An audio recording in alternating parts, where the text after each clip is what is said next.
I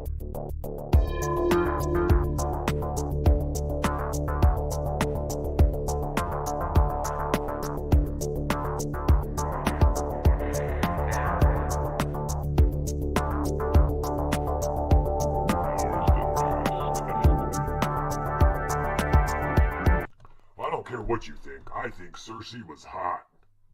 Hello, Dungeon fans. I'm the Lich, and this is the Liching Hour. And before you do whatever it is you do when you get here, in Dungeon News. Okay, monsters. You know I love puddings, right? In fact, in my first dungeon, I had this awesome pudding room.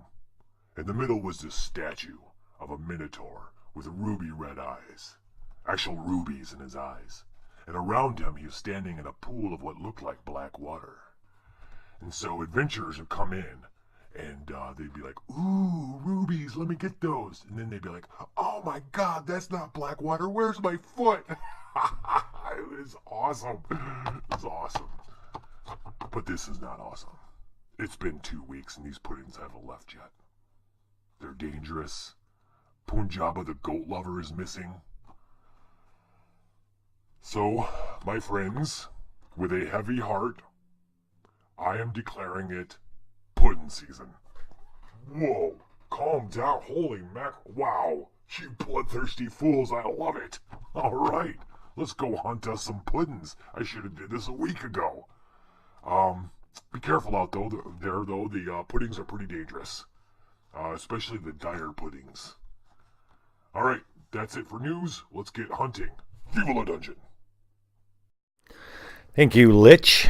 Man, I'll tell you what, these slimes have been a pain in the arse for the last 2 weeks. I have not been able to go to the bathroom in the middle of the night. I've been using a chamber pot. It's disgusting. When I'm done here, I'm going slime hunting. Hello, Dungeon fans. It's Friday night, and at the Liching Hour, I'm Kevin from Level 9. We are continuing... Oh, let's back up. Friday nights is Dungeon Crawl Classic nights. If you don't know, we are continuing an adventure called People of the Pit, an official level 1 Dungeon Crawl Classics adventure, pinned by Joseph Goodman. We last left our heroes, our party of first level people, deep in what would be colloquially called level 2, ish. That's between you and I. You know, the party doesn't know it's level 2. But they'd already had some pretty nasty fights. They, a fight on a stairs, on a single file stairs going into the pit. A fight against a couple basilisks. A fight where they almost died versus some wraith-like beings, ghost-like beings. And then we just ended off. Well, that wasn't all last episode. That was the last 2 episodes.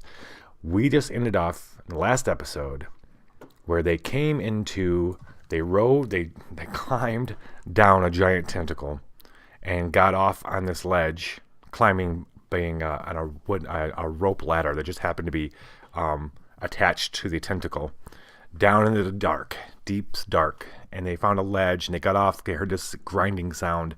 And they walk in this large room and there's these 8 poor people, famished, really wrecked looking, pushing this big wheel around, all Conan style, and they're grinding this big wheel. And our party went up to help them. And when they these people saw our party, they stopped, and the wheel came to a halt. No, I'm misremembering. I'm misremembering.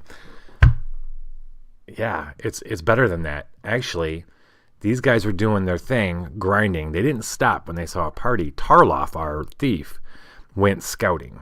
He scouted a hallway to the south, leading out of this kind of large cavern with the wheel and the grindstone, and then he went north. He found in the south. He found the rocky walls gave way to smooth rock walls. The rough-hewn kind of tunnel, just newly carved kind of walls that. Of a cave kind of gave way to these smooth, like chiseled walls, and he saw hallways and doors. And he went back up and went north, and north opened up past the wheel in this bigger cavern, and there he saw a bunch of cultists doing their thing in various different things, training, reading, doing those things. And he happened to kick a rock and cause a little bit of noise. It alerted the whole room. They came rushing down. He took, instead of leading them back to the party, he ran all the way down that south hall, and to lead them away, he did. The party was able to come in and flank this group and kill one of the, looked like a leader in yellow with tentacle arms. And then Tarloff got cornered by a couple of these cultists, and the majority of other cultists backtracked and fought the party. The party slew them. Tarloff barely made it out alive, killing the ones that were had him cornered. And then there was a few cultists that ran, as right they should. Our party's quite fearsome. And they ran, and our party chased after. And where we ended was the cultists ran into a room and down one of the hallways, and our party found them, and the door is at the door. And what's happening right now is we're gonna rejoin them a split second later, and Naomi turns to Jasper and says, "You still have that iron spike, or those iron spikes?" Naomi whispers. It's a long story, but so Jasper nods, yeah, and he gets he reaches into his pack and comes out, and he's got his couple iron spikes. Tasha moves back a bit, it's iron, and she's an elf, and boom, and within a couple seconds, he's banged a couple of these iron spikes into the door to keep it from opening. The door happened to open out. He did one in the door jam, maybe into the stone, and one down at the bottom. It's a little loud, but they don't care. They know that there's guys in there, but they weren't running anyway. So we're not sure if they're going to gather up their courage and come back, but just in case, we're going to make sure they can't. So after that's done, Jasper looks to Naomi, and Naomi's like, "Let's go back to tonight's going to be an ASMR night. We're going to play Dungeon Crawl Classics in an ASMR kind of way." Just kidding. Naomi says, "Well, let's go back and help those people." So the party backtracks to the large cavern with the circle mill, and the people are still they're kind of resting. They're scared and resting, looking at the bodies of the cultists around them. Naomi and Jasper immediately go to start freeing these guys, just hitting the chain. They're able to break the chains with not Naomi can't, but Jasper can with his Shade Slayer. Oh, Jasper had picked up a magic weapon. I forgot about that. A chaotic sword that hates goblinoids. He hasn't figured that out yet, but it also hates being anybody who interrupts. It's got a thing. It's got a thing about them that actually came into play in the battle last week. But he pulls out Shade Slayer, which is kind of it's a little bit of overkill, but he's able to one strike break these chains. Meanwhile, actually Tarloff comes up to Naomi. He's like, "I'm hurt real bad." No, Naomi looks over and sees Tarloff kind of like limping a bit, and he got hurt pretty bad, and so she's going to attempt to heal him first. We're going to take care of that first, while Jasper frees the people, and Atticus and Standish rifle through the bodies of the cultists, stepping over the masses of tentacles that burst out of each one of these cultists' bodies. This will be the first roll of the game. I'm going to roll off real quick. Just roll a few times. Ooh, a 16 and an 18. 18 and 8. Double 18s. What? Watch, I'm about to roll a 1. Okay, Naomi. You get +2. Let's heal Tarloff. Let's kick it over here. Boom. Where's that? Crowd it up. There we go. All right. What did I tell you? Mother beep, beep, beep, beep, beep, beep, beep, beep, beep. Well, things just got interesting, folks, because her disapproval range is 1 to 2, which is now 1 to 3. And we've got to roll on the disapproval chart. What a way to start the night out. What a way. But that's why I rolled and didn't just like tuning back in. They're healed.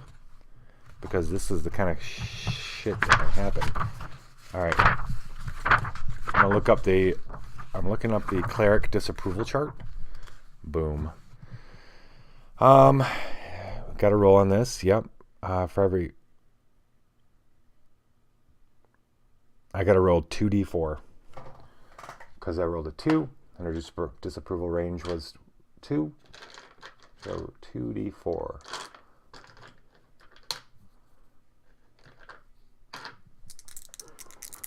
You want to blow on the die? That's kind of crazy. All right. Hey, heroic. Right. 8. What has 8 got for us? The cleric immediately incurs a -4 penalty to spell checks on the specific spell that resulted in disapproval. This lasts until the next day. So from here on out, when she's trying to heal people, doing the exact thing that clerics do, she gets a -4 to the spell check. That sucks. That sucks. Maybe we should just go to sleep for a day. But they're deep in enemy territory, so that'd probably be a bad idea. Probably a bad idea. All right. Well, this isn't an easy adventure for these guys. So, yeah. Maybe this will be the end of this party. Maybe this is the first step toward the end of this party. I say that a lot. Nobody dies, but we'll see. These guys are a particularly hardy bunch of Dungeon Crawl Classic characters. Okay. So, Naomi attempting to heal Tarloff. Yeah, they should take the day off. You're right. Take the day off, guys. So Naomi tells Tarloff to get down. He has him sit down, lay back up against the wall, and she goes to talk to Pelagia. And not only does Pelagia not answer, but suddenly she feels like something's wrong. Like there's a little synapse that goes off in her brain or something chemical that happens. And she's like, that wasn't right. Something's wrong.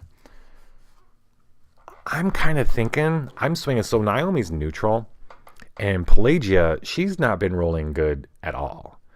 And at some point, you got to wonder, is it the dice, or is it maybe Pelagia, who's goddess of the sea? Maybe that she's not the right kind of goddess for Naomi. I'm almost wondering, Naomi's neutral. Her Tarloff, Atticus, and Tasha are all lawful. I feel like Naomi's getting this kind of pull in her heart, and maybe that's why Pelagia isn't responding that great with her. Maybe Naomi really isn't neutral. Maybe her heart is swinging more towards law, and that's the sign. That's what she needs to listen to and kind of maybe make the change. But that said, we need to heal Tarloff because he's only got 2 hit points, and we don't want him dying right away. So, you know what? She's just going to grit her teeth and try again. Because that's one thing she does, is she doesn't give up. We're not gonna roll that die. Maybe I just rolled the wrong die. I don't know. I think she's got the wrong goddess. All right. This is -4 plus 2 is actually -2, so she could spend a little luck.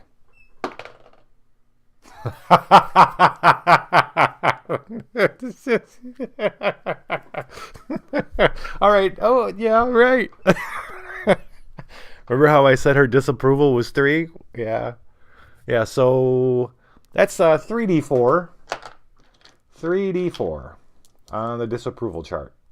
We're really exploring this today. I've never rolled this high in a disapproval chart. 2, 5, 6. Oh, where'd you go? Here you go. The cleric incurs an immediate -1 penalty to all attempts to lay on hands until she goes on a quest to heal the crippled. This quest is of her own design, but generally speaking must result in significant aid to the crippled, blind, lamed, and sickly. Once the quest is completed, the deity revokes the penalty. While the penalty remains, it applies to all attempts to lay on hands. Even if the normal disapproval range has been reduced back to a natural 1. Hold up. Wait, what's her luck modifier? Her luck modifier is +2. It's reduced. Oh, hold up. Okay. So, I missed this part. Her luck modifier, she's actually got a really good one. It's +2. This roll is reduced by her luck modifier. So that last one, the -4, should have been a 6, which has been this one. So this one's still going to happen. And then this one would have been an additional -1 penalty to all spell checks. Okay, so she's not going to have -4, but she's got -1 to all spell checks. And that and then -1 to lay on hands. Until she can heal. All right. Naomi shakes it off and attempts to call Pelagia again. And this time she goes into kind of like a fugue state. She doesn't know she's gone, but Tarloff notices her eyes go blank, and suddenly Naomi's sucked away.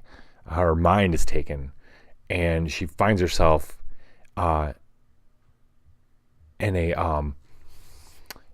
a deepish greenish blue kind of foggy place where she can hear water moving, and then her Pelagia speaks to her, and when she comes back, she knows that she needs to go and do this whole healing the crippled and things like that, and Pelagia wants more from her, but she doesn't remember the exact details of everything that was said and how it happened. She just comes back as if she was in a quick dream, and she's back. Pelagia doesn't like adventuring. That's what this is. Pelagia is not a, hey, go adventuring, go down and kill this pit beast. She's more about more everyday kind of cleric, kind of goddess. That's what I'm thinking.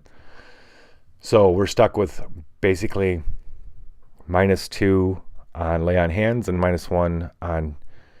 Should she try one more time to heal Tarloff? What do you think, Heroic? Should we roll one more time? Or should we cut our losses? He's at 2. Now, the only other option we have for healing is Armstrong, our chaotic fellow.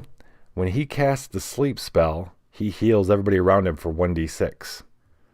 He has forgotten sleep because I rolled crappy. Heroic says, of course. Okay. Which die isn't going to screw me this time?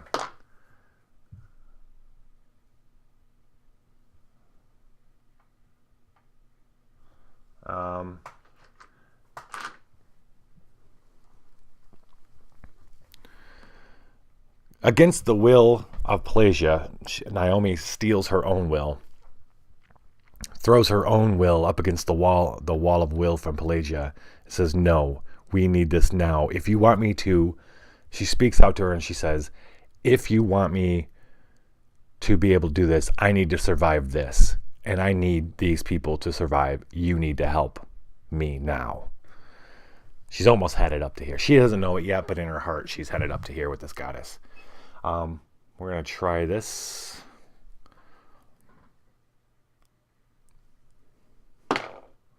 Ha ha! Pelagia says, fine. Fine. Yeah, so it's well indeed. She has rolled enough for him to roll 2 dice. Let us roll. Where's the D&D die? There you are. That's a 6 and a 3. Oh, he is good to go. Tarloff is back in the game. Naomi gets up and mutters a thank you to Pelagia. Who else is bad? No one else is as bad, so she's gonna lay off for now. Atticus has got 6 hit points out of 11, but he's also a crafty little bugger, so he should be okay. How's Standish doing? Standish is good. He hasn't been hit. So, meanwhile, Jasper, Atticus and Standish are going through everybody's pockets. The cultists don't have a lot on them. They do have these daggers, which they take.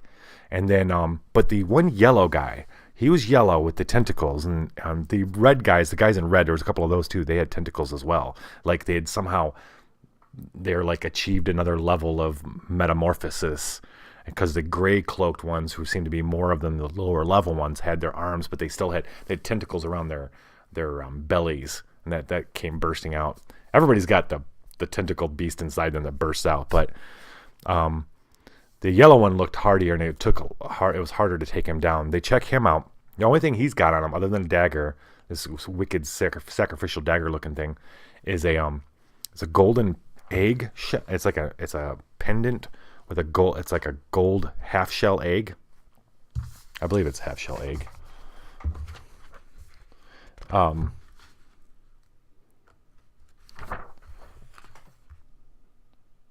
An egg-shaped talisman of gold tied on a leather thong. Looks to be kind of expensive.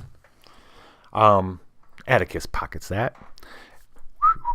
And then that's about it on these guys. Jasper finishes the last... I never checked out the Sorcerer RPG. That sounds cool. In Detroit, there's this Halloween. There's a yearly Halloween party called the Theater Bazaar, and it used to be. Now it's in a more of an official place, but it used to be like 4 blocks behind all these people's houses and stuff out near the state park, and it was really cool. We'd go and they had stage, and all these people dress up. And one year, me and my best friend went, and he dressed all in a suit, slicked his hair back, and put on gloves, and it had a red tie, and then he had a chain around my neck, and I was dressed a little more shoddily, but I had one of those contact lenses that looked like demon eyes, and then I think I had horns. And I was his demon, and he was a demon seller, and he was going around trying to sell me to people. And meanwhile, I was in their ear trying to talk him into killing him and taking me and then setting me free. And that was one of the best Halloweens ever. That was so much fun. But I digress. Okay. Right. Thank you so much for saving us. Thank you. Thank you. Let's meet the new crew. There's 8 of these people. Poor peasants stolen from around the country or wherever. One of the guys steps up right away to talk to it. He's like, "Oh, thank you. My name's Pierce. I haven't eaten in days. I'm a mercenary by trade. These damn cultists, they caught me early morning in the mist, and got an old wound in the mist. The water makes it hard and stiff in the morning, and that's the only reason they were able to get me." Okay, Jasper said. Jasper just grunts. Yeah, so if you give me something to use, I can... Atticus speaks up. "Here you go, mate." And hands them a dagger. And then there's enough daggers to go around everybody. And we meet a few of them.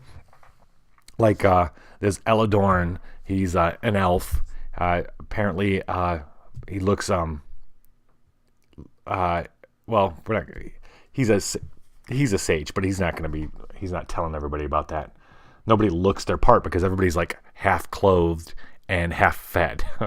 So they all look eager to get the hell out of there, but they don't know where they're going or how. And they ask, Naomi tells them, we're here searching for more. Where do you know where there's more? And we're gonna roll a knowledge check for the group as a whole. Okay. Margot, the woman steps up, human woman. She goes, that way. She points to the north where the other one. She goes, there's more that way. That's where they go during the day. They live and eat this way, back behind you. And she's pointing to the hallway that they had encountered in the hallways with the doors and stuff. She's like, she goes, anyone else who's brought here with us, we've seen them take them down that way. Not sure where they go, but it's definitely that way. We want to get out of here soon before more come. There are more that way. Naomi looks back and goes, okay, all right, we're gonna go. What do you want to do? So our party literally climbed down a giant tentacle, and how they got the tentacle was they climbed down some rope off some stairs into a cave and went into the thing. So long story short, there's no easy way for these peasants to get home that they know of. She's like, do you know how to get out of here? And they're like, none of them. We have no idea. Can we travel with you? Yes. We give them all the knives, and they're happy to travel. So we got 8 0-level characters. They're going to come along with us. They all have, they just happen to find red shirts. And everybody's got a red shirt now. Okay. So hurriedly, everybody, like, okay, let's go. Let's see. Naomi talks to Jasper really quick, and Naomi takes the lead with Atticus up front. The Atticus, Tasha, and Armstrong, and then there's the group of 8, and then Jasper and Tarlif coming up the rear, and they start funneling down, back down the way. They're kind of retracing their steps down this hallway. Now, the one thing, other than the cultists that fled and went into the door, and then they blocked it with the iron spikes, other than those guys, it's eerily quiet in these hallways, and they start going through, and there's every so often there's a door, and they get one of the people to open the door, and everybody prepares themselves outside the door for anything, but all they find is like an empty dining room or an empty work area. It's obvious that that everybody, it's a work day, and everybody's at wherever that was. Naomi says, what were you grinding? What was the grinding? Kicking herself for not having gone and inspected the grinding wheel. But the one that's like, they bring these things, these scab sucker things, from that place from the ravine to the north, and then we grind them in the wheel, and they take the powder somewhere here. Oh, it's like the way he describes the suckers, the thing, it's like we hear a grinding we hear the rubbing of something gigantic all day, and they must pick up what it leaves behind. Okay, do you know where they take them here? Where they take the powder? Like, nobody knows.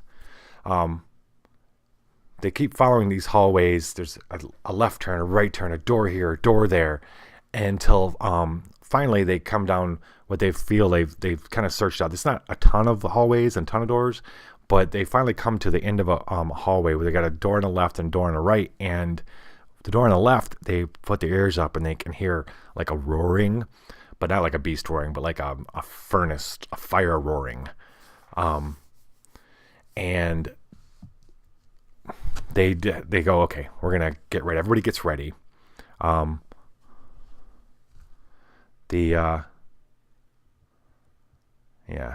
Naomi, Jasper, the people with weapons, the more experienced people, which was the party, they kind of flank the door, and then Pierce, the mercenary, 0 level, he's gonna open up the door. Actually, no, there's a couple halflings. He's gonna open up the door. Open up the door, look in, and then come out, and hopefully we can draw whoever's in there out.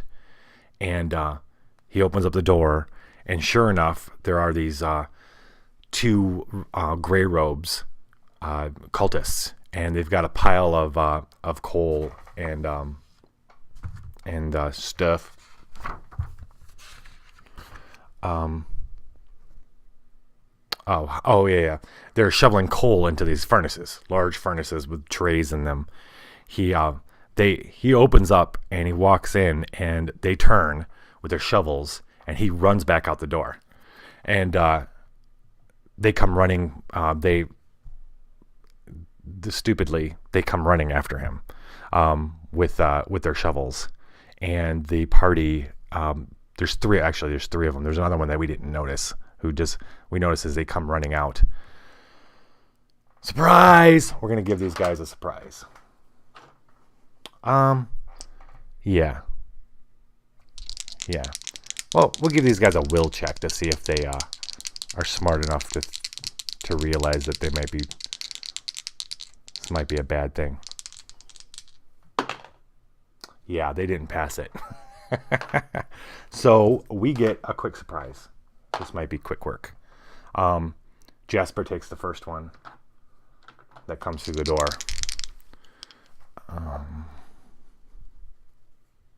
What do we got here? AC 11. We need a yes.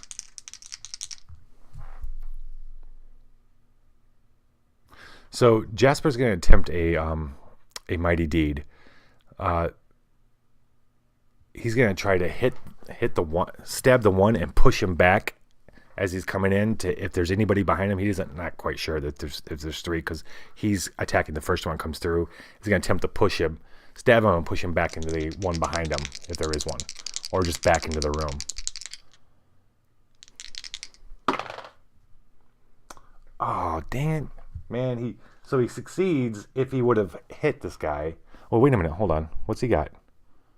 Hold the phone, kids, because okay, so that's 8 plus 3 is 11.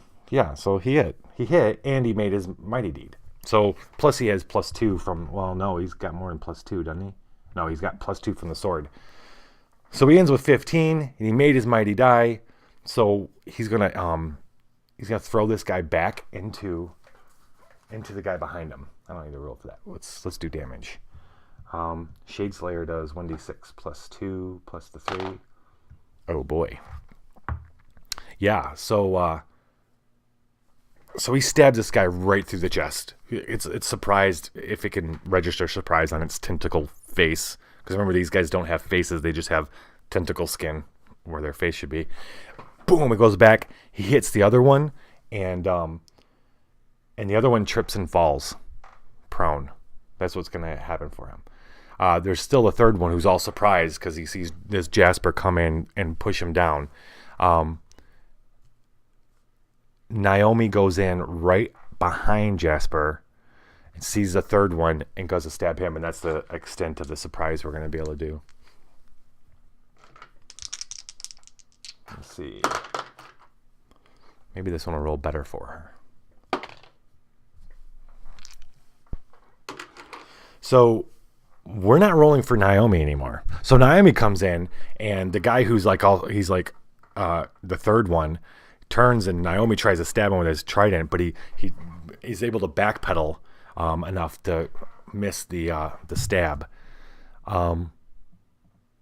The one that stabbed through the heart, that Tarloff kills, of course his robes burst open, and these tentacles are all they're on top of the guy that's on the ground, and clawing at Jasper. And now we'll roll initiative for these two. I think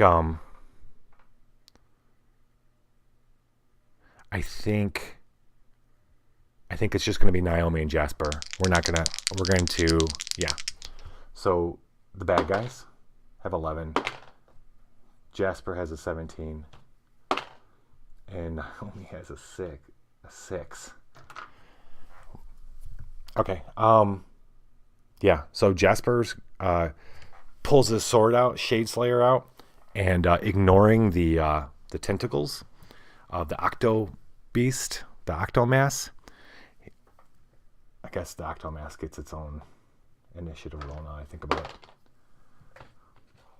Of course, it rolls an 16, and he rolls 17. So it's going next.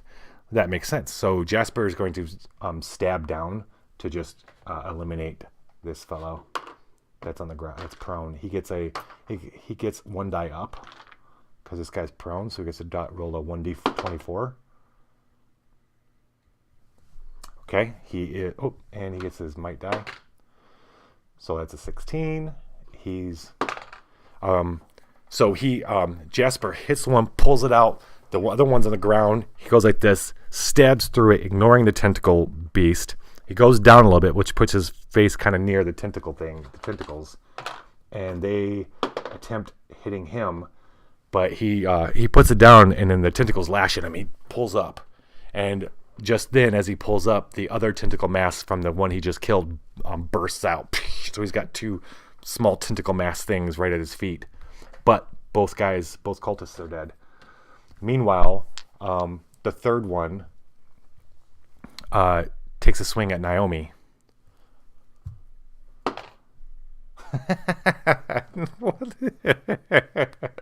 Yeah. All right, and hits her. I don't think they do a whole lot of damage, do they? No. 1d4 plus 1. I mean, that's not anything to sneeze at. And he rolled a 4. So, yeah. So she's kind of low. She's got 5 hit points now. This is okay. I don't get this. So she's got the highest AC of all the characters. I keep throwing her up to be a tank. And it's just not working because she gets hit all the time. She can't make a heal roll to save herself. We need a change here. Maybe I just gotta stop doing that. How fast would everybody else die well, probably a little faster. All right. So he steps in. She's overextended herself with the trident, and he steps in and swipes her, catches her in between some of her males. She goes, "Ah!" And now she is stabbing him back. I mean, attempting to stab him with her trident. Come on, roll better. 6. Yeah. Well, she got +1, so it's 7. Yeah, that didn't work. Nope, he is too quick for her. Jasper turns and sees her. Sees this guy. He doesn't give a shit about the tentacle masses. He wades over and swings Shade Slayer at this guy. There we go. And that might die is 3 points of damage. So yeah. So he ends that cultist pretty quickly. Tentacles at his feet. The tentacles move over to attack him from behind, the two that he left. Wow.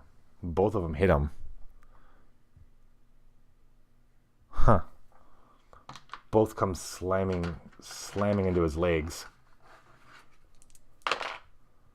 doing 2 points of damage. I can live with that. 2 points of damage. And the one at his feet now, from the one he just killed, I didn't roll for him. 7, it misses him. Hits armor. Fur. Jasper's got hide armor on. Now Jasper's like, I think he's just going to step on him because that's cool. Steps on one. What do these things get? AC 6, yeah. Kills one. Atticus runs in. This is usually his role. He stomps one. And then Naomi, can she roll? She finally rolls and stomps the other one. Stomp, stomp, stomp. Everybody kind of files in. Just not everybody, because there's a lot of us now, like 12 of us. But it's a pretty big room, big furnace with a big pile of coals, and then there's these trays inside of the furnaces. And Naomi goes over and takes a look. Well, no, she doesn't. Armstrong does. Armstrong goes over and he looks in there, and he sees in the trays is a gray powder that they're cooking for some reason. It smells terrible. He takes one of the new crew over. He's like, "Is this the powder?" Like, yes. He's interested. Like, what are they doing? Obviously, these people were people at some point, the cultists, and now they're like half things, tentacles and shit. And so Armstrong's beginning to be a little more curious about how that. Obviously, you know, they're taking something, whether it's something that grows in the cavern, or maybe it's something that's from this beast that's supposed to live at the bottom of the pit. They're grinding it up and they're frying it. What else are they doing? There's nothing else in this room. So everybody starts filing out, and Naomi, she's going to put out a call to Pelagia saying, again, I need to survive this. You need to be with me if you want me to do what you're asking.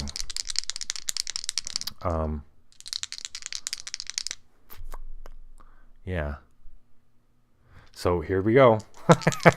She's going to try to heal Lay on Hands herself. Look at that. See? Pelagia is turned around. That's cool. She gets to roll, well, that's minus. She gets to roll 3 dice. I'll take that. 3 die. 1. 6. 7. Whatever. Well, actually puts her pretty much almost all full up. Okay. She whispers softly to herself. Pelagia. Okay. At least for now, she's reached some kind of agreement with Pelagia. And everybody files out. And now they're listening at the other door. Same deal. They kind of spread out. Everybody's ready. Naomi decides to sit back. And Tarloff takes her place. They open the door. And there's nothing. There's no people, right? There's no alarm as far as like one of the what's his face? Pierce. Pierce doesn't signal alarm. He signals this. And they go in, and it's a cramped, hot room that has a central table occupying most of its space. This table has several stations filled with beakers, tubes, and mortars. Small, measured piles of gray powder are in little clay casks beside stoppered vials of colored fluid. There's vials of silver fluid, and there's vials of red fluid. Everybody kind of files in, and Armstrong comes in, and his mind's kind of going. He's looking at all this. He's like, "Oh, this is where they mix the powder, but how do they get this red? Where do they mix it with?" As he gets closer to the table, the little piles of gray powder suddenly come alive, and it freaks everybody out, and they step back. They come alive in a sense that they grow little pseudopods, kind of, but they start moving away from.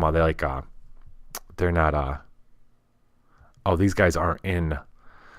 Okay, so there's potions, and the gray powder moves out of its little jars. There's several of them move out of the little jars, and they start moving away from everybody who's coming up to the table. Like they're afraid of them. They're somewhat sentient and afraid of them. And Armstrong's the first one that kind of is brave enough to go up there. And he's looking at the table, and the gray powder kind of stays away from him. And he's like, He picks up one of the silvery potions. He opens it up. And of course, it doesn't smell very good. And he puts that down, and he opens up the red. It doesn't smell very good. He takes the silver again, and then he reaches over and he pours one on one of the gray powders, and then it goes inert. It just kind of goes away, and the other ones kind of scatter towards the end of the tables. Well, Naomi speaks up. He goes, no, Armstrong goes, what do they use these for to the others? They're like, wait, I have no idea. He's like, this is what they This is what they make. I wonder if this turns you into them in some way. If this is the metamorphosis, this is the trigger for the metamorphosis. I wonder if I drink one. And Naomi speaks up. She's like, wait. Yeah, because she's the only one. Yeah. Naomi says, wait. Let me see. Let me check to see what she can cast second sight. I can say an incantation that can give us some insight as to what these potions do. She's secretly hoping that one of them, maybe the red one, will heal, because she's getting increasingly worried about her connection with Pelagia and whether or not it's gonna, continue. She has no idea how much further they're going, how bad this is gonna get. It's gonna get pretty bad. So she's gonna attempt to cast second sight at a -1 penalty because she hasn't learned. Right? We need a different. We're gonna try. Here we go. How about this one? Yes, maybe this is a Pelagia die for sure. All right.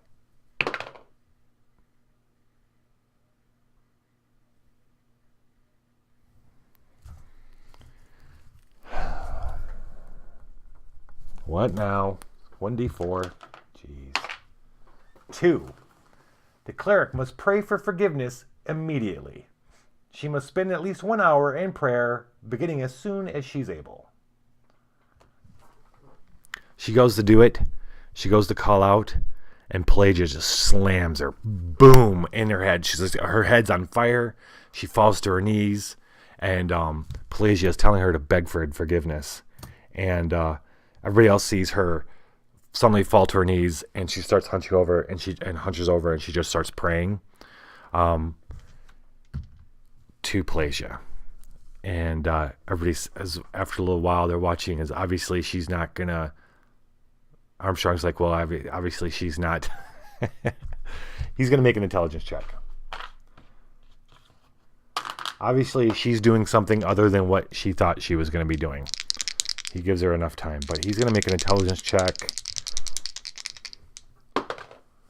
14 plus 1 is 15. Is that 14? Yeah. While she's praying, this goes on. They give her about 10 minutes before he realizes she's not doing anything other than that. He looks back at the powdery substance or the potions, and there's 10 of the silvery potions and there's 6 of the red. He really desperately wants to know more about what these potions are about. He's going to make an educated guess as to which one. He's thinking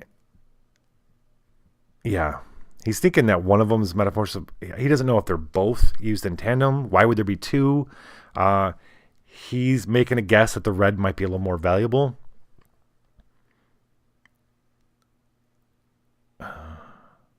Okay, he passes intelligence check. He's gonna end up trying both of these probably, maybe, but because he passes intelligence check, he's gonna try the lesser of the 2 first. There's less of them. He's gonna try the red. So everybody comes in and closes the door. They're all kind of cramped at this table. There's another door leading out on the one side, and nobody knows quite what to do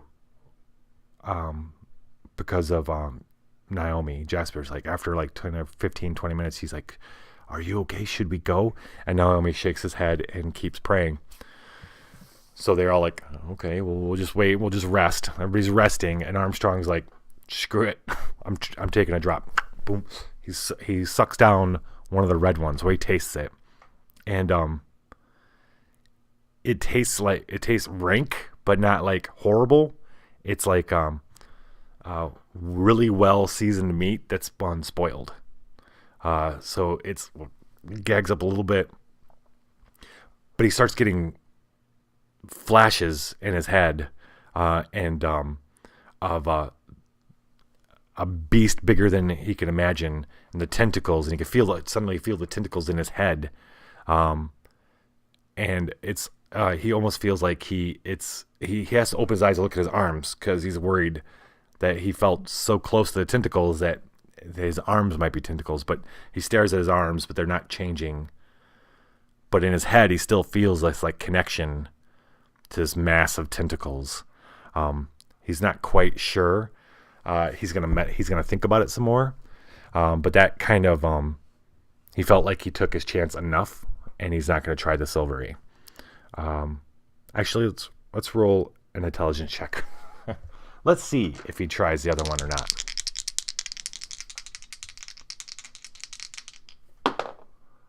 Okay, that's a 12. He decides to not try the other one. He's gonna see what this means, what's going on in his head now.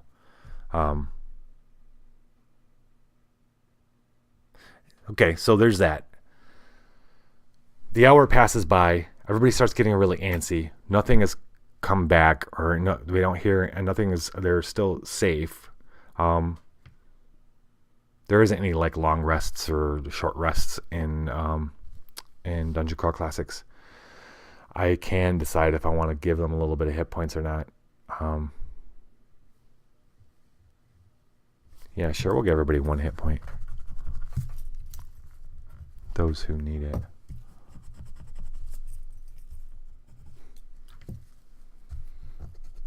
No, he doesn't. He's good.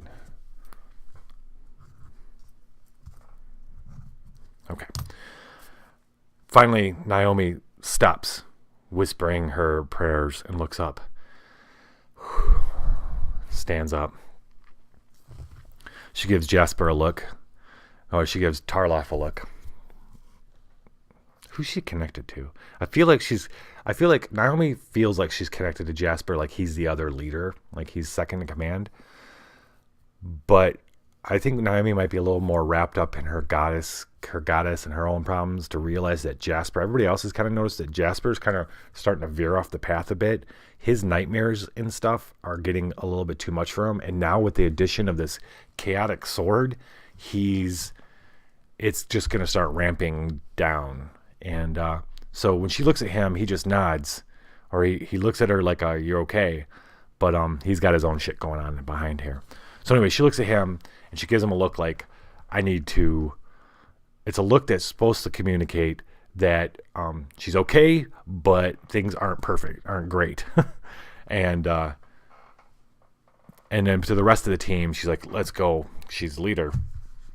She puts on the stony face of leadership. And which way do we go? Well, Tarloff and Atticus had scouted ahead through the opposite door, while she had been praying. They'd found a short tunnel that led to a larger room. Well, let us read. They had found a large room filled with water.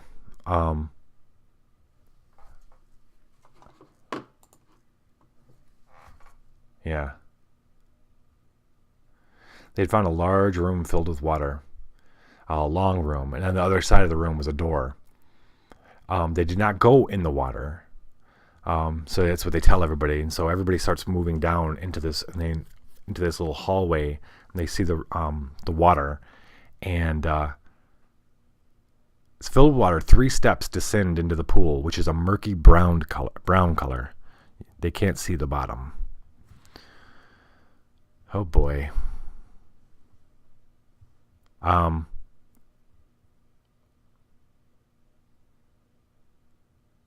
They got to get across this. They got to go into this water if they want to get to the other side.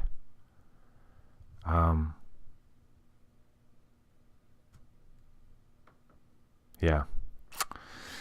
This is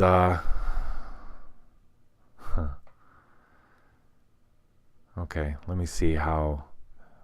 Okay, so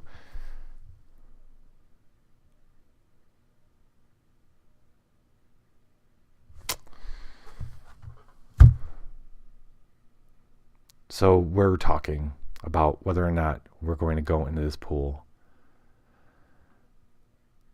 as far as they understand, other than the door that they had locked shut that the other guys had run into, this is the only way forward. Unless they want to go back, unbar that door, and go in there. But even then, they're not quite sure. Or they can go back to the tentacle. I feel like first someone's going to test the water. For sure. Who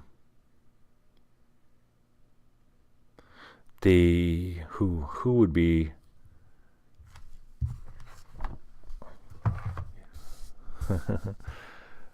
Well, let's see. One of these people. Who would be willing to... Okay. Hello. Hey. Name's Creighton. Him and Creighton, he's one of the peasants. He's a halfling. He's a halfling, and he's also a mariner, like Atticus. And they kind of hit it off right away because Creighton has the mariner type tattoos on his body. He says, "You know what? You've got armor on. Why don't I try first? I'll go in the pool. I'll meet you on the other side. I'll see how it goes." So he starts going into the water. Within 10 seconds, he goes, it goes a little further. He comes running back out, and on his skin, where he had gone in about chest deep. It started getting deeper really quick. He started walking. He's like, starts sloping down really quickly, and he was almost up to his chest when he couldn't take it anymore. He ran back, and his skin's all red, and he lost a couple hit points. Creighton goes in, and as he starts going in, it starts getting deeper and deeper. He's like, he turns, and he's coming back. He's splashing, and he falls because of the pain. His face is racked with pain, and he falls down in the water, and water goes over top of him, and then he just sinks. And Atticus runs in to try to grab him, and he puts his hand down in it to feel around, and he pulls it out, and it's red. And he jumps back and runs back out of the water, and he takes a point of damage. And Creighton's gone. Damn. Well, what can we do? It's obviously it's acidic of some sort. We're not really equipped. I mean, we got grappling hook is gone. It's back at the hole. What can we do? We can backtrack to that tentacle. Or do we go back to that door? I don't want to fight any more of those cultists. Oh, yeah. Well, we'll see about that. The tentacle did keep going down. It would probably lead to the beast, and that might be where we need to go. All right. Well, let's go. So,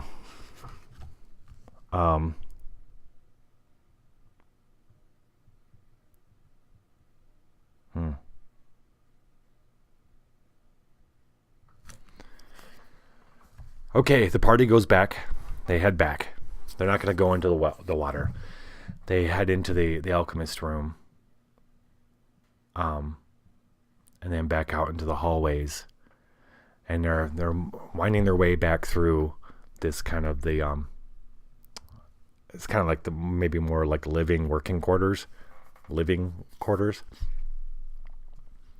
And as they're coming back out into the large room with the millstone and the grinder and the grinder and the millstone, they see they come out, and at the north tunnel are four just regular looking humans coming out as well, who see them and start shouting, "Hey, look, you there!" They come running around the thing, and behind them are a couple cultists. And then behind them, which makes the party stop, because Jasper and Naomi and Tarloff all start getting ready because they see these people. And but then the first ones to see it are peasants, who start screaming out because behind the cultists, rolling out on these tentacles, is this must be 10-foot tall blubbery mass with a small owl-like face and sharp beak, big kind of baleful eyes, and it's rolling out on tentacles, blah, blah, blah, and it sees them and it starts screeching and coming, almost overtaking the gray cultists in front of it, coming out. It's obviously feeding time. So yeah, this is happening.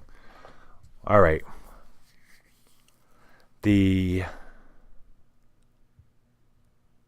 All right, we've got 3 sets of enemies. We are rolling full on initiative now. Let's do Naomi and see how bad she's rolling still. 14. Okay. She was a 15. Jasper, 16. Atticus, 11. Tarloff, 7. Tasha, 8. Armstrong, 9. We got something fun gonna happen. All right, 2. Armstrong Standish is a 2. And then we've got 2 sets of 4. We're gonna do Mob A and Mob B of our peasants. First, actually, we're gonna roll morale check on these guys. They might have been able to handle just the 4 cultists and the dudes, but they haven't seen these things very often, but they scare the bejesus out of all of us. So I'm gonna roll like Mob A. Gonna roll a morale check for all 4 of them. Whoo. And then Mob B is gonna stick around. So 4 of the people are like, oh shit, they start running back down the hallway. The other 3 because Crichton died, it's Pierce the mercenary, Elodorn the elven mage, and Bon the Bon of the Bon Jovis is the halfling Dyer. They are standing their ground. They're gonna fight with us. So we're gonna roll an initiative for them, and they got 14. All right. Then we've got 2 gray robe cultists. They're rolling 16s. Yep. And then the peasants that come by are 4. Okay. And then the large, blubbery, beaked monstrosity abomination is rolling 11. Where are you, it? 11. Okay. Here we go. First up is Jasper.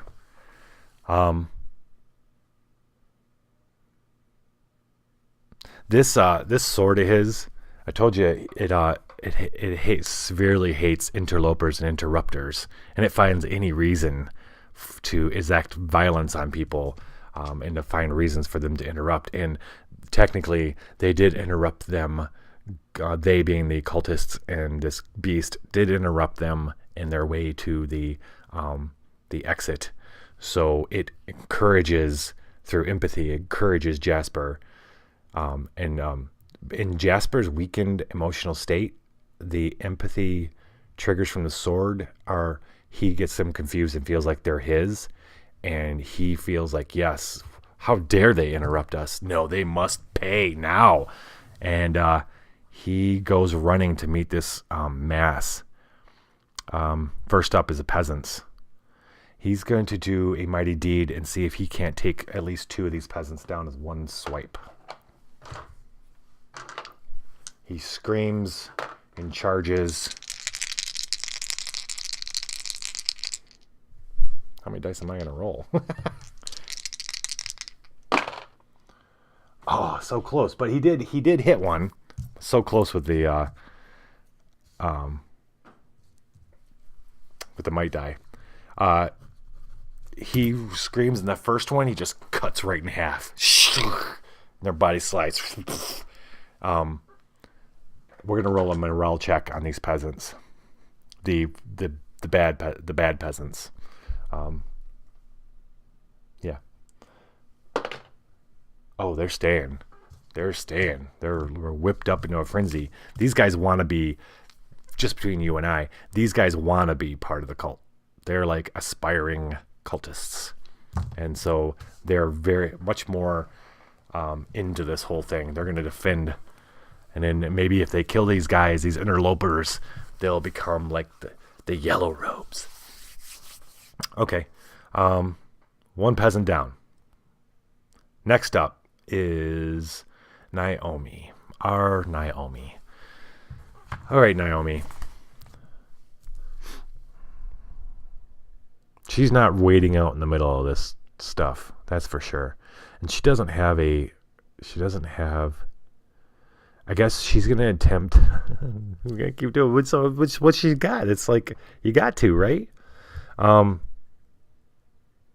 don't want her running out in the middle of this shit. So she's going to attempt to cast Blessing. She's going to attempt to cast Blessing on, well, Jasper already went running off. She's going to attempt to cast Blessing on Atticus. She's going to look down, put her hand down, and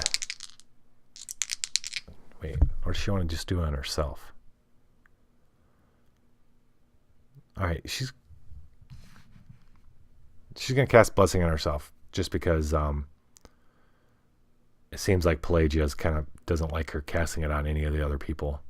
Maybe the fact that these people are all like not her alignment. Maybe that's why Pelagia's pissed off too. I think Pelagia doesn't like an adventurer. But anyway, she's gonna try casting on herself with the whole argument of,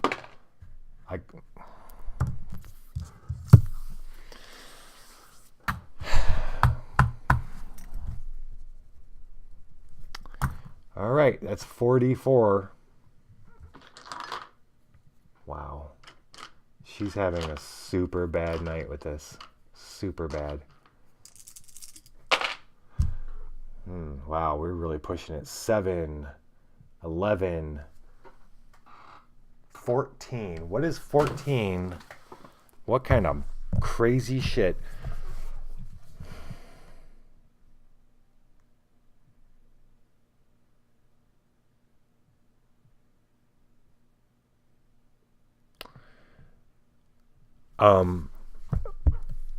The cleric's deity wishes to test whether the cleric is a woman of the faith or a woman of the flesh. Calculate the cleric's total net worth in gold pieces. The cleric immediately incurs a permanent -4 penalty to all spell checks. The only way to remove this penalty is for the cleric to sacrifice her material possessions. For every 10% of her net worth sacrificed to the deity, 1 point of the penalty is removed. Or in other words, sacrificing 40% of what she owns will return the cleric to a normal spell check penalty. A sacrifice can be a destruction, consecration, donation, transformation to a temple or a statue, etc. I'll tell you, well, she's actually worth a bit. I haven't been keeping a lot of track of it, but they've gotten rewards from the Baron. So there is, boy, she's having her own little war with this goddess. This is definitely a reckoning. So not only does this goddess Pelagia want her to heal crippled, now she's saying, if you want my help, you need to sacrifice. What are you? What kind of person are you? Naomi grits her teeth, and in her heart hardens. She's like, this will not be This will be settled later. She grips her trident tightly, and yeah, she'll be going into battle soon with her trident because she doesn't need her goddess's blessing to slay things with a trident. That's tense. Okay. Atticus. Hasn't seen much play yet. Atticus is running out to attack these peasants as well with his double hand axes. Which means he gets to roll.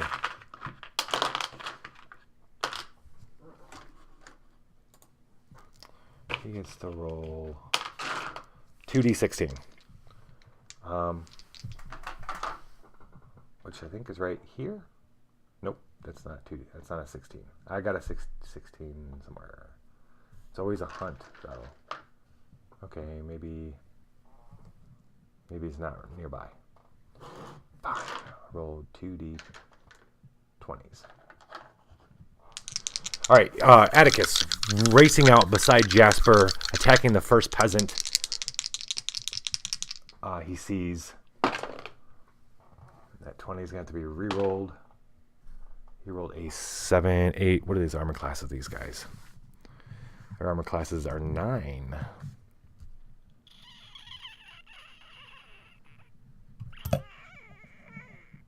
Yeah, so he misses one. I'm not going to spend any luck or anything. Well, no. He didn't miss one. He hit one with his hand axe. They don't have much hit points. Oh, no, it's dead. He didn't need him to hit him with 2.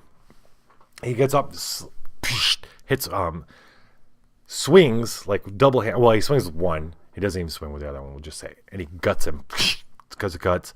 These peasants don't have tentacles flying out of them, though. The peasant's guy screams and falls to the floor dead. Now there are 2. And it is Mob B's turn. No, wait, hold on. Atticus shouldn't have went anyway, but we'll give him that freebie. The cultists, what did they roll? They rolled an 11. Did they roll 11 or 10? They rolled a 10. That's a 10. Okay, so it is Mob B. Pierce, Eladorn, and Bon. Here's why Pierce, Eladon, and Bon stuck around. They didn't run. They stuck around because they recognize the people who come running out. They know what they are and who they are. Maybe there are people there with them or something. Or maybe there are people that turn them in. But they know that these are people like them that want to be part of this sick cult and maybe even put the chains on them. So they're sticking to the battle just to see these guys go down. So they come rushing out to mob these 2 peasants. The first one, Pierce attacks. Oh, come on, Pierce. And he misses.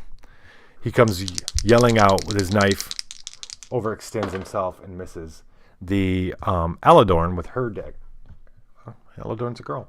Eladorn with her dagger finds purchase with the one that Pierce had tried to attack, and dagger goes right into her neck. It's neck, or yeah, that one's a woman too. Pulls it out. The peasant falls to the ground, clutching her bleeding throat, dying. And then finally, the halfling attacks the other one and kills it as well. I'll leave it that killing to your imagination. All peasants are dead. The bad peasants are dead. And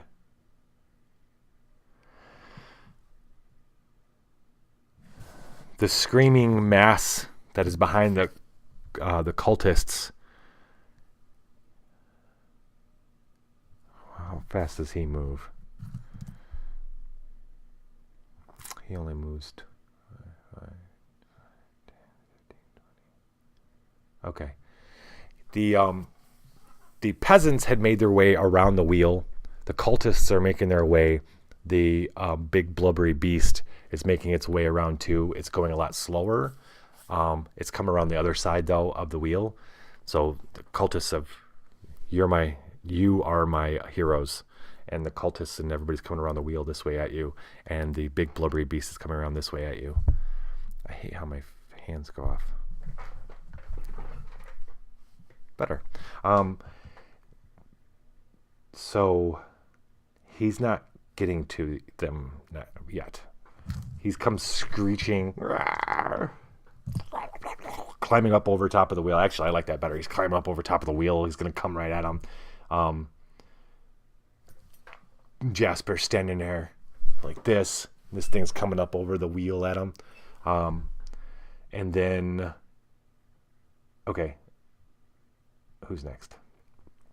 Then it's the gray-robed cultists.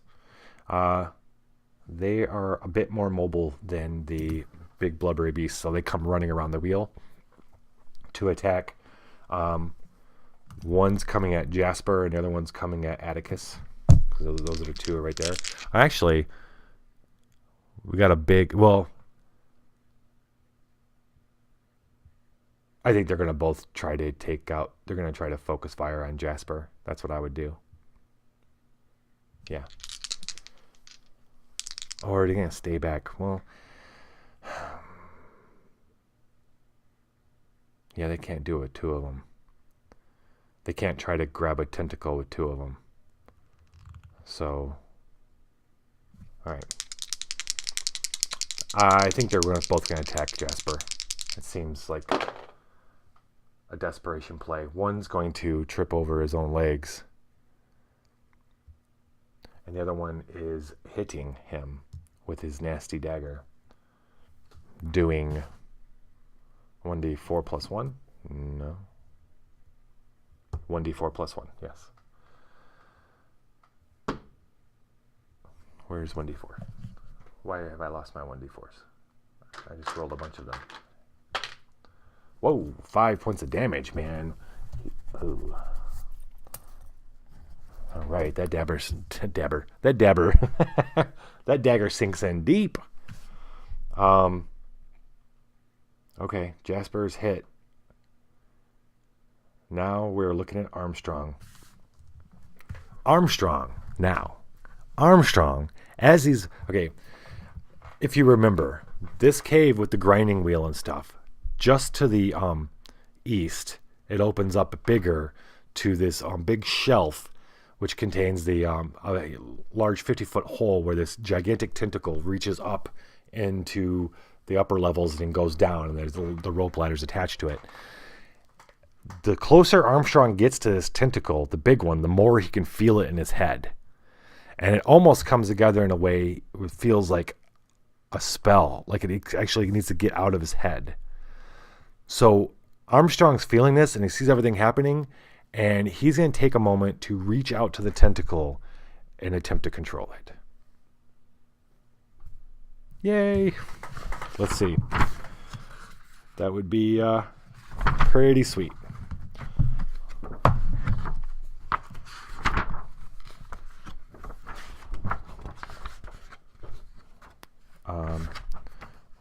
Wait, what am I doing? That's back here. All right. Excuse me. Oh, here we go. All right. His spell checks are +2. Let's get a control tentacle die.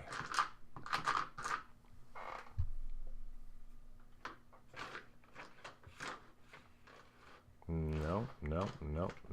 Which way am I going? Okay. All right, let's do this. Damn! All right, so Armstrong reaches out, and he doesn't know if he's not close enough. He doesn't know if it's too big, but it doesn't work. It doesn't work the way he was hoping it was. Then Tasha. All right, so Tasha has forgotten, 2/3 of her spells, of course, because I suck at rolling dice. But she does have magic missile, and she's very much eyeing this huge creature that's coming. And obviously it's magical, and her magic missile, when she casts it, takes an extra action to do it. So she starts the process of casting it, and we'll get back to her next round. Then Tarloff is We're going to go back and say that Tarloff has been walking through these halls with his longbow ready. Everybody should have had their... We're just going to assume you don't sheathe your weapons when you're walking around the dungeon. So he's going to take a shot... He's going to take a shot at the big monster. The big blubbery monster beast. 13. And he has... why am I not filling that? Why haven't I not filled that in? His missile attack is +2. So that's a 15. Okay, and then he's going to roll 2. Well, I guess it's +2. So you need to do 4 points of damage. Okay, but here's the thing. He shoots. His aim is true. It flies.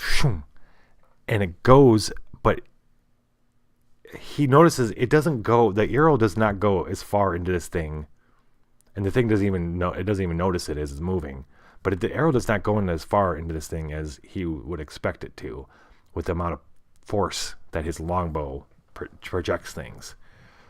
And it only takes 2 points of damage.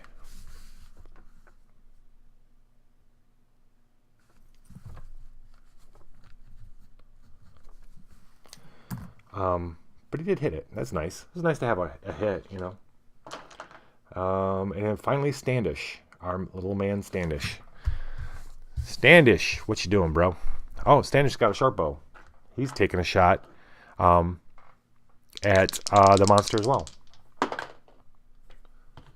He does not do as well, as his arrow goes wide. Whew.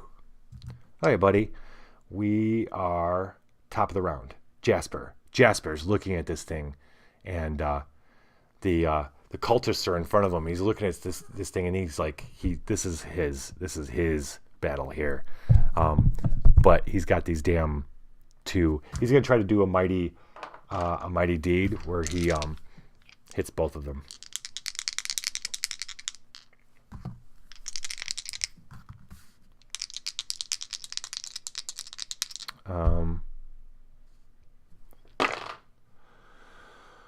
Boom. All right. So, these guys got 3 hit points each. He does +3 because of his, not Tarloff. Jasper, he's got +2, his longsword. I can call this. This ain't that bad. Like, sure. He cuts them both down. He looks up at this thing, and he looks down, and he's got these 2 cultists that are trying to stab at him, and they're like with his mind and the sword kind of feeling the same thing. These are just ants, just whoosh, and tentacles on the ground, and yeah, they're dead. Naomi wades in the battle. She wades up, and she's going to she's gonna take out the tentacles that are at Jasper's feet. 17.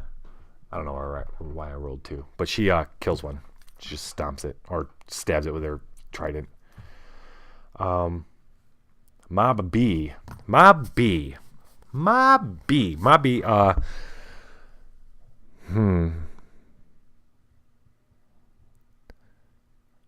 They're not prepared to fight this tentacled beast. They're a bit in awe too.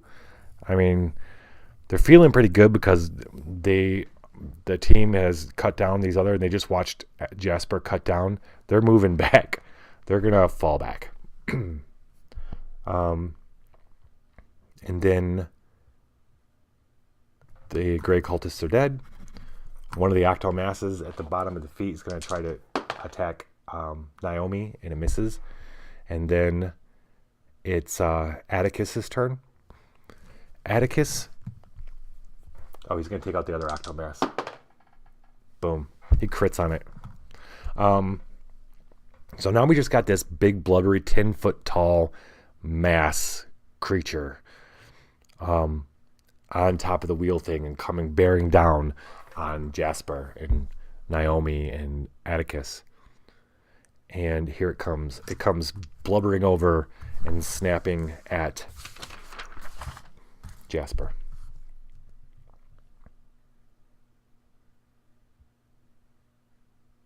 Yes.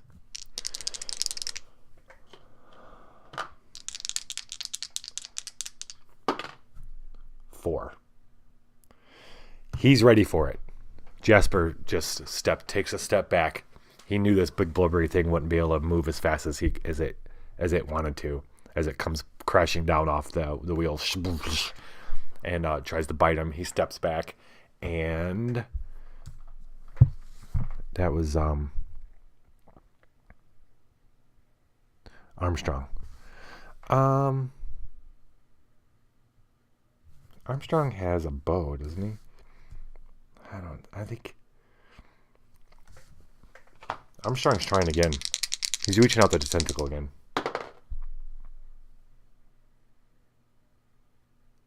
All right, so he reaches out again, and he feels a connection now. And he feels like it's his arm. And there's nobody else notices this because there's a lot of shit going on, but there's a sound as the tentacle retracts down into the hole and then begins to move towards them. And we'll bring it. It's coming. He feels connected to it. He's willing it to do what it's doing, and it's coming. So that's cool. Tasha finishes her magic missile. We hope. And what? Although I'm not terribly upset because I'm kind of hoping this means we can get some corruption, because corruption is a cool part of this game. I'm surprised not more of my people are corrupted. So that was a terrible roll, a magic missile. So she finishes it, takes her a little while, but right at the end, she totally boofed on something. Let's see, let's consult the, sorry, I gotta find the spell listing. It'll tell me what are the chances that she's become corrupt or corrupted. Magic missile. 1, lost, failure, and worse. Roll 1d6 modified by luck. Okay. 1d6, what's her luck? She's got pretty good luck. She's got a +3 on luck. Maybe she won't be corrupted. 3 + 3 is 6. It's just a misfire. She's lucky. She did not become tainted or get a corruption. So misfire is 1d6. Oops. Sorry. She rolled a 1. That's a 1. Calm down. Oh, Jesus. Oh, my gosh. Oh, my gosh. Oh, boy. Hold on. Can she modify this by luck? I think she can. I think we can. I think we need to. Boy, oh boy. What's her luck is still 18. It's time for her to spend a little luck. Because if she doesn't, this thing's going to explode into missiles that are spraying in all directions, and everybody's going to get hit by missiles. Everybody. Including and probably killing all the peasants we have with us. So she's going to spend a point of luck, because the next one is not as bad. The next one's not nearly as bad. Her luck is 18. She's a pretty lucky person. We've gone this far without her spending any luck. So 17 is pretty cool. So instead, missiles launch, then ricochet back on her. And she's hit by 1d3 minus 1 missiles. So she's hit by one missile that does 1 point of damage. So she goes to cast it. It comes back, slams right into her. She loses the hit point she gained from resting for an hour. What can you do? Huh? What can you do?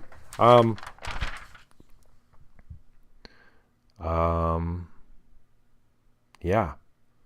So, wait. That was poor Tasha. Oh, and she forgot the spell. So now she's forgotten all her spells.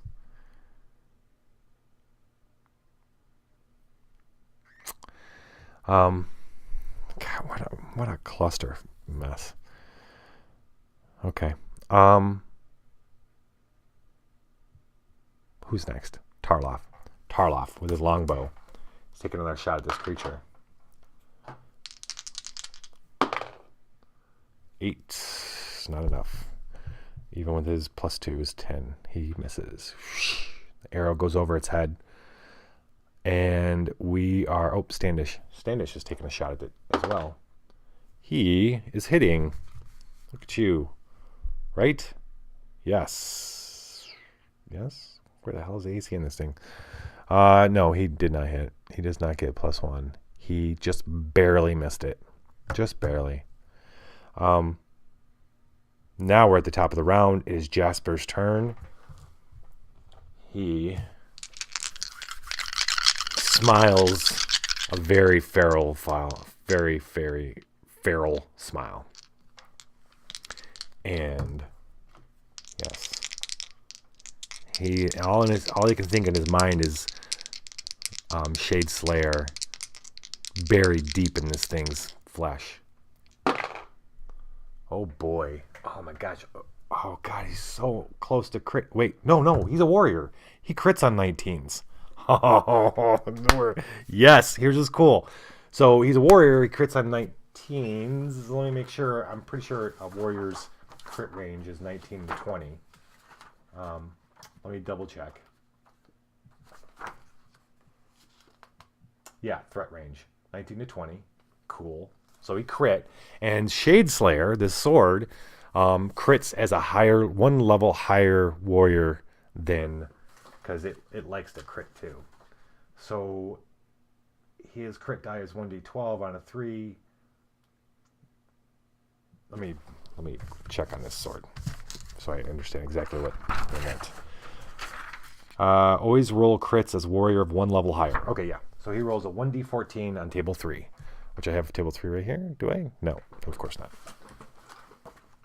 So let us crit. Table 3, yes. And what did I say? 1d16? So we're going to roll a 1d20. And he rolls 16. Attack reduces foe attack hand to formless tissue. -4 to future attacks. So this thing attacks with its mouth. So he slams Shade Slayer right into its mouth, right into its beak, just bashing its beak. It's part of its beak breaks off, and now it's got a -4 to its attack because of that. So that's cool. And he rolls an auto. Hold on.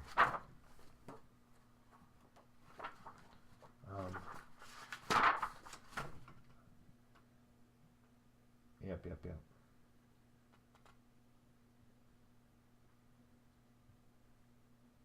Wait, does it do...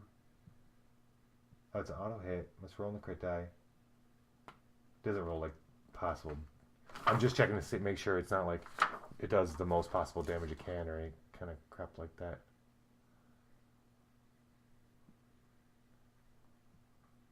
Huh. Yeah, anyway. So he is doing his 1d6.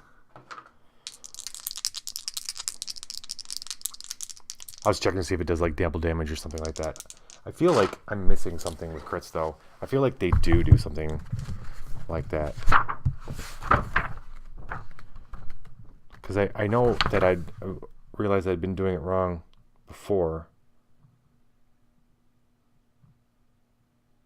No, maybe not. It's just what I was doing wrong before is it hits on a 19 to 20 for warriors. Okay.